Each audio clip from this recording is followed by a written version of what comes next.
안녕하세요. 219 부동산TV의 219입니다. 저는 책을 4권을 출간했으며 이 중 토지 투자에 관련된 책은 2권을 출간한 작가 219입니다. 반갑습니다. 그래서 오늘은 어떤 내용을 가져 나왔냐면요. 토지 투자를 위해 5권의 책을 고른다면 5권만 읽으면 토지 투자의 전문가가 된다고? 그런 일이 실제로 일어나게 될까요? 거기에 대해서 알아보도록 하겠습니다. 그래서 적어도 5권을 읽으면 기본적인 지식은 끝입니다. 어떻게 좋은 땅을 잘 살 수 있는지를 알려드리도록 하겠습니다. 부동산 공법에 대한 책은 이 책이죠. 이 책 보이시나요? 부동산 공법. 제가 즐겨 읽는 책이기도 하고요. 자, 부동산 공법. 잘 보시길 바랍니다. 부동산 공법에 대한 책입니다. 이 책은 기본 중에 기본입니다. 축구로 치면 드리블, 패스 능력. 즉, 이 능력이 있으면 축구가 안 되겠죠. 아예. 한마디로 부동산 투자에 있어서도 이 책이 없다면 투자의 기본적인 지식을 배우기가 굉장히 어렵다고 보시면 됩니다. 그래서 땅에 대한 모든 것이 이 책 안에 있습니다. 5번만 읽어보고 도움이 안 된다면 저를 찾아오세요. 땅 투자의 전문가로 제가 만들어 드리겠습니다. 하여튼 이 안에는 용도 지역, 지구, 구역, 건폐율, 용적률, 건물의 종류, 다세대, 다가구, 단독, 공동주택, 1종 걸린 상가, 2종 걸린 생활시설이라고 하죠. 기타 등등 많이 있습니다. 그래서 이 책은 꼭 한번 여러분들이 읽어볼 필요가 있고요. 또 반복해서 읽어본다면 더 좋겠죠. 반복해서 꼭 읽어보시기를 부탁드리겠습니다. 다음에 소개시켜 드릴 책은 아직도 땅이다. 아직도 땅이다. 이 책입니다. 이 책도 제가 읽고 도움을 많이 받은 책 중에 하나고요.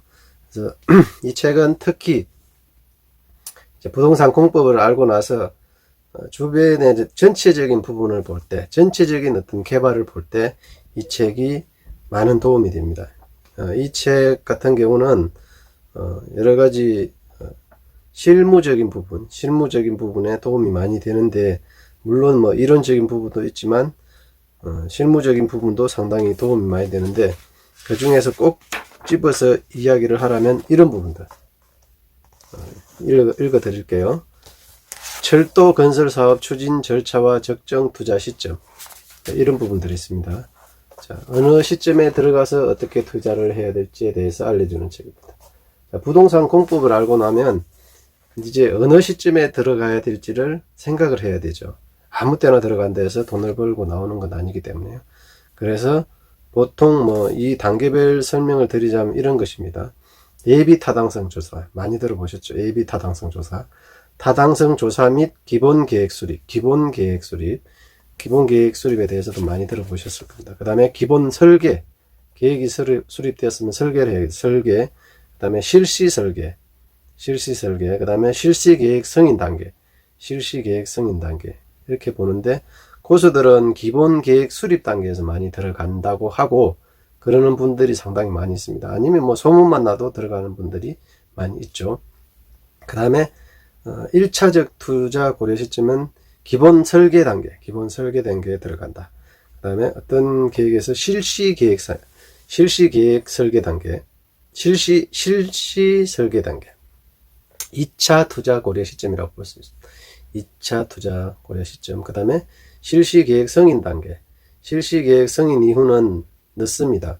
개발 호재가 뛰어난 지역 안에 투자는 고려할 수 있습니다. 그래서 사실 늦다고는 볼 수 없고요. 개발 다 끝나고 난 다음에 다 오르고 난 다음에 그때부터 오르는 지역들도 또 상당히 많이 있으니까, 아니면 실거주를 하시는 분들이나 실지 이제 거기서 장사를 하실 분들은 상가를 매입해서 들어갈 수도 있겠죠.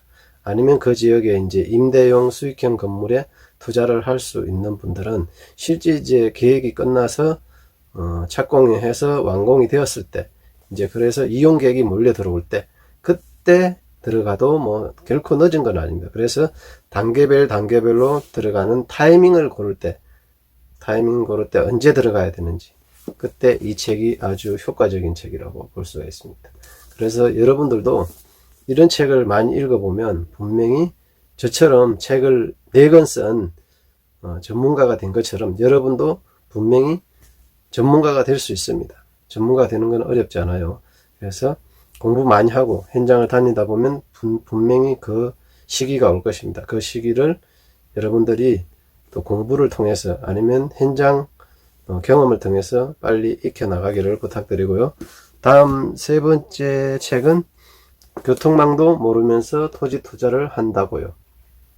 아주 잘 써진 책인데 아이고 빡시다님인데 이분도 제가 이분 강의도 듣고 학교에서 자산 투자 과정에서 공부도 이분에게 듣고 또 공부도 많이 했던 분이고, 이분의 책을 참 잘 썼고요.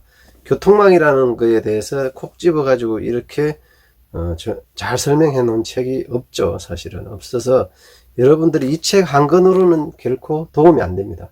이 책 한 권만 읽어봤다고 해서 여러분들이 전문가가 되진 않는데, 아까 말했던 아직도 땅이 닿는 책과 공법책과 이 책을 섞으면 대단한 위력을 발생한다는 것. 그게 바로 비밀이죠. 한 가지로만 되지 않는데 이 여러 가지를 섞어서 설명을 한다면 분명히 대단한 가치가 있다는 겁니다. 그게 바로 비밀이죠. 한 가지만 되지 않는다. 여기서 이분이 많이 이야기하는 게 있어요. 강명역세권, 그리고 월판선, 월곶에서 판교까지 가는 이 노선에 있는 역 주변을 자주 보러 간다.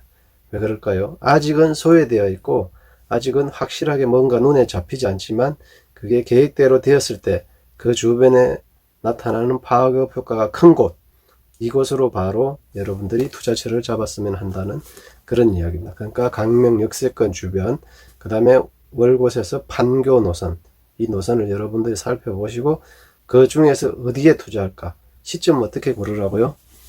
아직도 땅이다.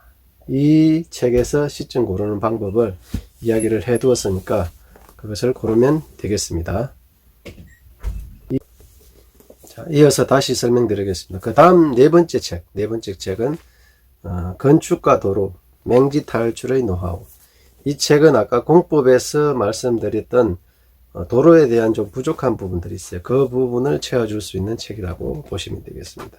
그래서 이 책도 실제 해낭도로와 건축이 가능한 도로가 뭐가 다른지, 해낭도로만 있으면 과연 건축이 될까, 이런 것들에 대해서 충분히 설명을 해 두었으니까요. 이 부분은 이제 조금 더 깊이 들어가서 건축에 대해서 좀 더 알차게 설명을 해 두는 그런 책이라고 보시면 되겠습니다.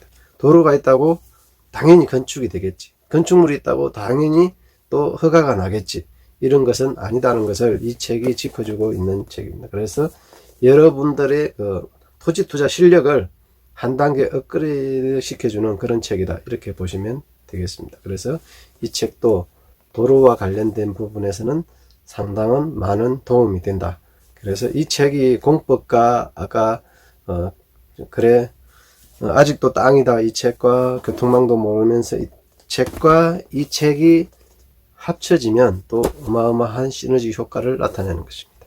그래서 여러분들이 배경 지식을 많이 가지고 있을 때 투자에서 성공하는 것입니다. 한 가지로만 되지 않는다는 것, 그것이 핵심입니다. 근데 제가 읽어본 책들을 잘 조합해서 보면 그 중에 해답이 있습니다. 해답이 먼 곳에 있는 게 아니고요. 그리고 책을 막 두서없이 아무거나도 많이 읽는 것은 모를 때는 그렇게 하면 좋지만 알고 있을 때는 굳이 그렇게 할 필요는 없겠죠.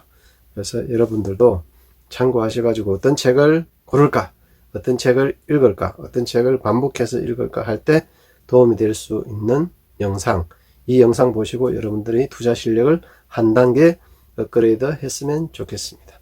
자, 마지막으로 5번째 책, 돈 버는 토지 투자. 여러분들이 저 책이니까 뭐 소개하겠지, 이렇게 이야기를 하실 수도 있습니다. 당연합니다. 제 책이니까 소개를 드리는 거고요. 이 책이 상당히 현장 투자에서는 굉장히 좋은 책입니다. 앞에는 다 이론서예요. 이론을 모르면 당연히 안 되죠. 그런데 이론만 가지고 있다고 또 되는 게 아니다. 현장을 가봐야 되잖아요. 그때 현장을 가볼 필요가 있을 때 이 책을 가지고 가고 이 책을 한번 읽고 간다면 여러분들에게 많은 도움이 될 것으로 판단됩니다. 이 안에는 굉장히 많은 또 사례들도 있고 공부할 거리들이 굉장히 많이 있어요. 국토종합계획이라든지 뭐 시군 계획이라든지 이런 계획들도 비롯해서 어디로 갈까? 여러분들 궁금하시죠? 어디를 사야 될까? 세종시를 사야 될까? 평택을 사야 될까? 용인을 사야 될까? 진천을 사야 될까? 아니면 조치원을 사야 될까? 안성을 사야 될까? 화성을 사야 될까? 궁금하시죠? 물론 이 중에 답이 다 있지만 그래도 어디 꼭 손에 잡히는 것을 알아보기 위해서 필요한 부분이 바로 이 책이라고 볼 수 있습니다. 이 책의 사례들 꼭 참고해 두시고요. 이 사례들을 읽으면서 여러분들이 또 한 차례 실력이 업그레이드가 될 수 있다는 것. 그런데 이 책만으로 되지 않는다는 것. 앞에 네 권을 잘 섞어야 된다는 거죠. 거기에 바로 비밀이 있는 겁니다. 토지 투자로 전문가가 되거나 실력을 업그레이드 하는 것은 어렵지는 않지만 방법을 모르기 때문에 안 된다는 거죠. 방법을 알면 그만큼 빨라지고 쉬워진다는 거죠. 이 책들을 잘 섞어서 읽어본다면 여러분들이 현장에 가서도 주눅들지 않고 그 부동산들과 이야기를 할 수 있고 또 다른 투자가들도 뛰어넘을 수 있고 또 땅 소유주라든지 기타 관계된 사람들의 이야기가 정말로 옳은지 그런지를 여러분 스스로가 판단을 할 수가 있는 겁니다. 판단을 하면 본인들이 판단을 잘 하게 되면 거기서부터 이제 투자 판단을 할 수 있기 때문에 정리가 끝난다는 것이죠. 그래서 여러분들의 투자를 한 단계 업그레이드 시켜줄 이 5권의 책 잘 판단하시고 읽어보시고 2020년 여러분들이 토지 투자 아니면 부동산 투자로 매급도 벌고 대박 나시기를 바랍니다. 219 부동산 TV의 작가 219였습니다. 감사합니다.